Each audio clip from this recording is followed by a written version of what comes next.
тимовете на Блекбърн и Стоук Сити.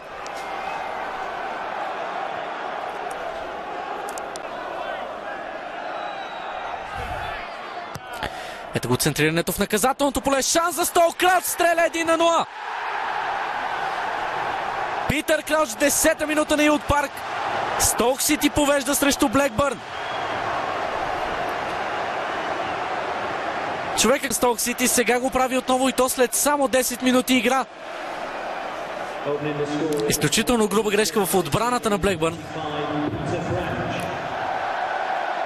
Много несигурни бяха действията на всички бранители на Ровърс. А в подобни случаи няма как да очакваш, че Питър Крауч ще пропусне. Човека, който вкара гол във всеки един от мачовете срещу Блекбърн, когато се изправяше срещу тима с екипа на Стоук Сити, днес отново запазва тази традиция. Трети мач. Конуей центрира. Този път изстрел с глава и 1-1. Блекбърн изравнява резултата. А автор на попадението става Джошуа Кинг. Ето по какъв начин Кинг бе забравен в случая от сякаш Марк Муниеса. Истински инстинкт за позициониране демонстрира в тази ситуация Джошуа Кинг, оказвайки се на точното място, за да отклони топката.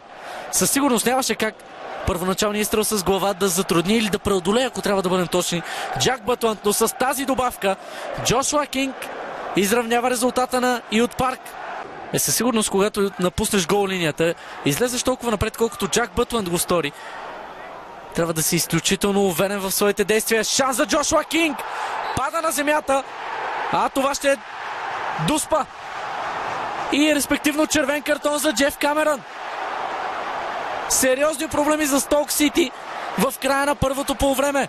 Отново се оказва човека, който създава проблеми на Стоук, и то какви.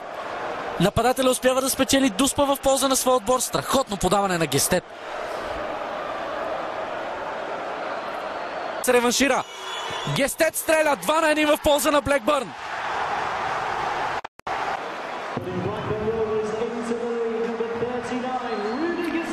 Хладнокръвно изпълнение на Руди Гестет. Безспорно обаче, ако Джак Бътланд бе оцелил ъгъла, това щеше да означава, че Блекбърн пропуска дуспа, но е факт. Руди Гестет записва името си сред голмайсторите. Спокоен, дори да продаде един от своите топ реализатори. Гестет с ново подаване към Джошуа Кинг. Още една възможност за него. Кинг срещу Бътланд. Кинг шутира 3-1 в полза на Блекбърн. Дали чителната стъпка към следващия етап от FA Cup. Не успяха отново да се справят бранителите на Стоук с скоростта, която имаше да предложи Джошуа Кинг. Ето как Марк Муниеса сякаш разтегна. Оставен с толкова много пространство около себе си. Джошуа Кинг, въпреки не особено убедителния завършващ изстрел, рядко ще сбърка. 3-1 в полза на Блекбърн.